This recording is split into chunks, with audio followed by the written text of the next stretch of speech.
pessoal, então vamos para o nosso segundo vídeo dessa série sobre ética na pesquisa envolvendo seres humanos. E agora, nesse vídeo, a gente vai falar um pouquinho sobre o histórico dessas regulamentações e como está hoje esse processo, tá? Então, assim, a regulamentação sobre pesquisa com seres humanos, ela começa no código, a partir do Código de Nuremberg.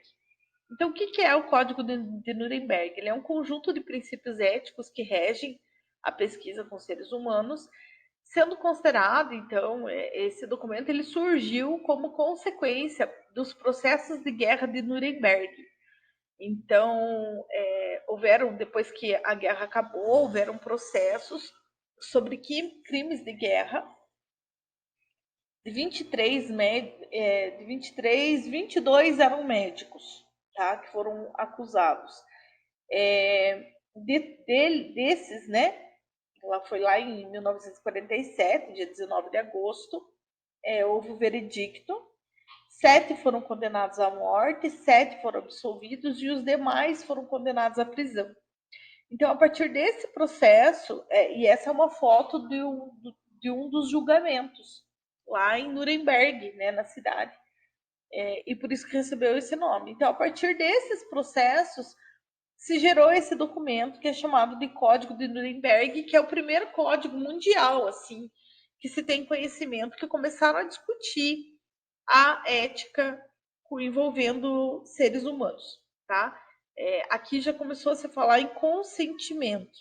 Então, o Código de Nuremberg tem 10 princípios éticos lá, tá? Que eu não vou ficar relatando todos aqui, porque no final, quando a gente falar dos direitos dos participantes, acaba envolvendo tudo, tá? Depois do Código de Nuremberg, veio a Declaração de Helsinki, ou Helsinki, né?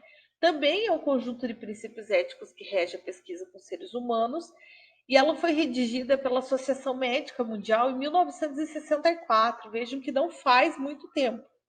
A partir de então, de 1964, essa declaração ela vem sendo revisada. Então, ela foi revisada por 7 vezes, sendo que a última aconteceu em 2013. E esse foi, sim, o primeiro esforço significativo da comunidade médica, biomédica, para regulamentar a investigação em si. Inclusive lá nos julgamentos, né, de Nuremberg que ocorreram, a justificativa dos médicos é que não existia uma legislação que os obrigasse a pedir o consentimento ou não. Então, e até aqui, né, até ao momento da declaração de Helsinki, não havia uma legislação, uma regulamentação, e esses pesquisadores eles se respaldavam nisso. Então, esse foi o primeiro grande esforço assim, significativo da comunidade científica para regulamentar isso, tá? E aí, mais tarde, né, em 2005, houve, então, uma reunião, né, em que foi declarada, foi feita a Declaração Universal sobre Bioética e Direitos Humanos, 2005. Então, os Estados-membros que faziam parte dessa organização, né, e a comunidade internacional, eles se comprometeram a respeitar e aplicar os princípios fundamentais da bioética. E esses princípios foram condensados, então, em um único texto, sendo que os principais, né, são o respeito pela dignidade humana, os direitos humanos e pelas liberdades fundamentais. Foi a partir daí, da Declaração Universal dos Direitos Humanos, que se instituiu os comitês de ética. Não o do Brasil, mas pensando em termos mundiais, tá? Então, é a Declaração Universal.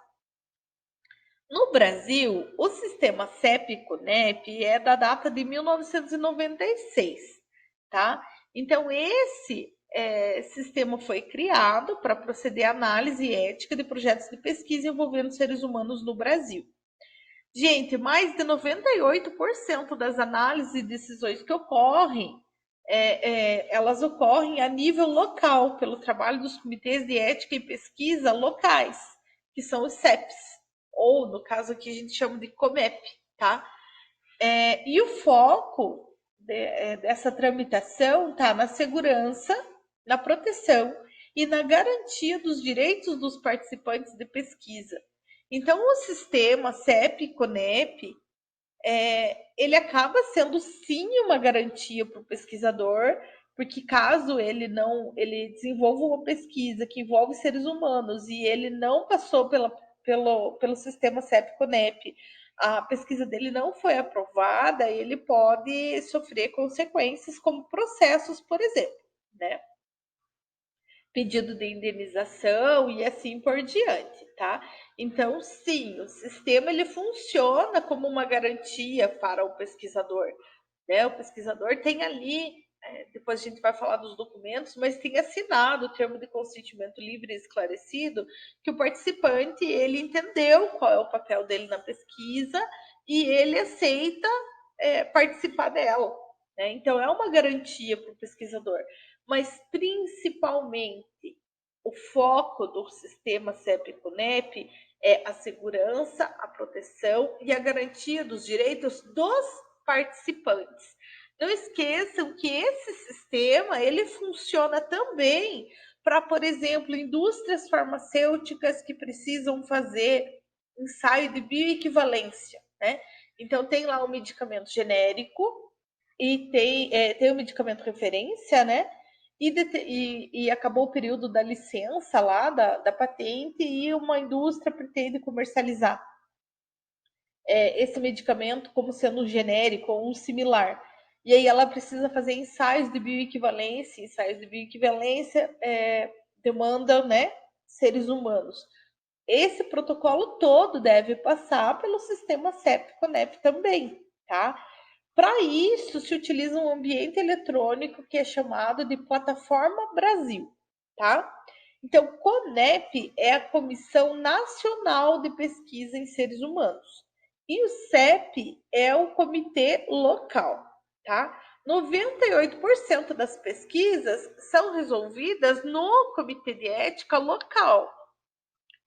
E apenas 2% que pertencem a áreas temáticas, como genética, como pesquisas que envolvem pessoas que estão em alguma situação de vulnerabilidade, por exemplo, presos, indígenas, esses tramitam lá pelo Comitê de Ética Nacional, tá?